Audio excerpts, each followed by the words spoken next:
Now this is a controller I've had my eye on for a long time. When Gulikit announced the Elves 2 Pro, it really gave a Sega Saturn with PlayStation vibe wrapped up into a neat little package.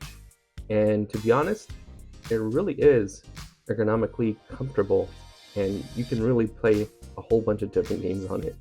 For me, one of the standout features is this floatless D-pad, and you really can use it for a lot of different fighting games, use it for 2D platformers. I mean, for me, it's meant for retro. So if you have one of those collections like Contra, Castlevania, or Mega Man collections, and of course Street Fighter, this is right up your alley. Now, some of the features that I thought stood out for the controller are it has Hall effect joysticks, 3 levels of haptic feedback. You can replace the friction steel rings. The D-pad is 8 or 4-way, so you can alternate between the two. 1000 Hz polling rate in wired mode, but it's 170 Hz mode in Bluetooth, so be aware of that. And it also contains gyroscopic controls, 360 degree, 6-axis as they say, and it actually supports switch wake up. And yeah, it actually has anti-slip textured economic grips. The lithium ion battery lasts about 20 hours from what was listed on the website, and I got about maybe 14 or 14 and a half hours with the haptic motors on. So a couple things to take note. The controller probably takes about 3 to 4 hours in my testing to recharge the battery with the included cable. Not only can you play it on the Steam Deck, but you can also play it on the Switch, Android, iOS, and PC. And the capacity of the battery is 800 milliamps. Now, some of the included accessories are this clear case that you can put, and it actually offers a useful feature. When you put it inside and then close it from here, you can actually charge the controller while it's inside the case. It also comes with a standard USB-C to USB-A cable, not braided. Also has Gulikit sticker and a little advertisement for some of their available products. As you can see, so a lot of stuff in their catalog. And then they have this really chunky instruction booklet. It's available in English, Chinese, French. Looks like this language is German. Correct me if I'm wrong. Spanish and Japanese. So you have it in 6 different languages, which explains why it's so thick. For some people, maybe the only downside is that there's no quick little guide, like a quick one-page thing that has everything listed and you have to go through the various pages, but I don't think it's a big deal. Everything's very detailed and very well thought out, so good on Gulikit for this little booklet. So in the back of the controller, you have 3 different modes: Windows, Android, which can also be your iOS mode, and then Switch mode.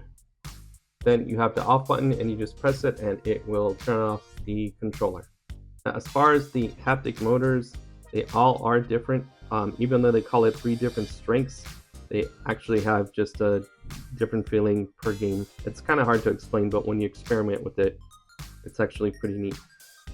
Now, if you can tell here that the buttons are a little bit slanted for part of that little Saturn theme, I think it would have been better if it had a 6-button layout versus the 4, but I can see because of the thumbsticks, so they have to make it a little bit, ergonomically comfortable.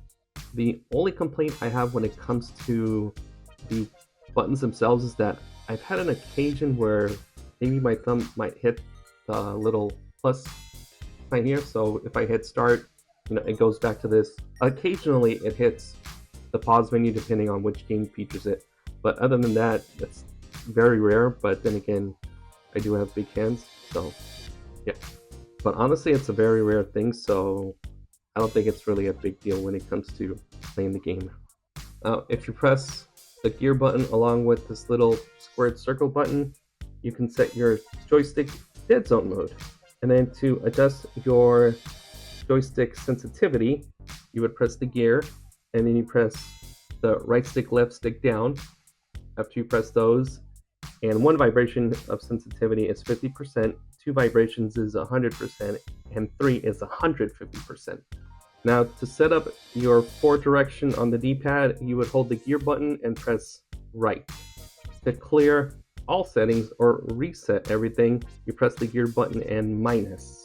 Now, this next part is a little bit tricky, but if you want to do continuous fire or turbo, you press the gear plus A or B or Y or X or R or ZR. One vibration is normal continuous fire, two vibrations is auto continuous fire, long vibration, cancel the continuous fire. And then to adjust the vibration intensity, hold this gear, and then once, weak vibration, that was 3 vibrations, which means it was a strong vibration. The long one means turn off. 1 is weak vibration, 2 vibrations is standard, and then you hear the 3. That's actually a very good indicator of how everything works. And then to adjust the vibration mode, the style that you want, you would press the gear button and down. 1 vibration is rotary motor mode, 2 vibrations is Gulikit maglev haptic mode, and 3 vibrations is HD vibration mode. And then if you want to record your macros, you would press this button along with this little square. And then you would record whatever settings you want to do. And to record your macros, you would press the gear button along with this little double square looking button. Now for Doom the Dark Ages.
Now for Super Castlevania 4.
And now for some Street Fighter 3 Third Strike.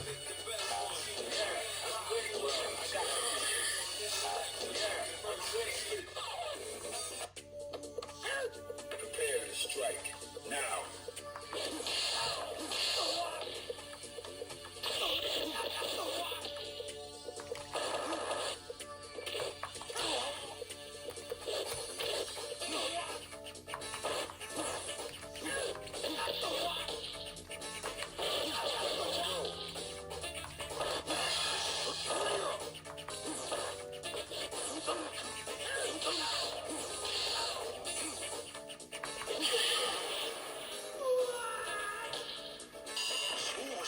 Prepare to strike now.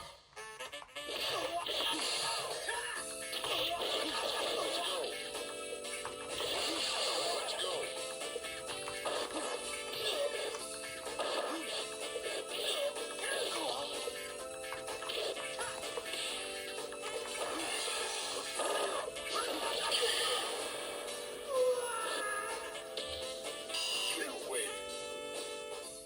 Now, if this is a controller that really interests you, I'll leave a link in the description below so you can buy directly from Gulikit, and it probably should be between $40 to $50 as of this recording. Personally, I think this is a really comfortable controller. It actually feels heavy for its size. I mean, I can't really say like worn down, but it doesn't feel hollow, if you know what I mean. It actually feels like it's good quality and worth more than its price tag. The D-pad is really smooth. It really allowed me to play fighting games without any troubles. Same with playing 2D games, Castlevania, Final Fight, all kinds of retro titles. And as much as they say that this is a 1000 hertz polling rate, I don't really think it should be aimed for pro players, but I would say you can still try, give it a shot, since it does have that feature. But more or less, I think this is more for nostalgia or people who like to play retro games or any current platformers and fighting games. If you're able to test it out, give it a shot and see what you think. I highly recommend it. I think it's a really good controller, and I think you can't go wrong with this. That about wraps it up. Thanks for watching. Till next time, have a good one and take care.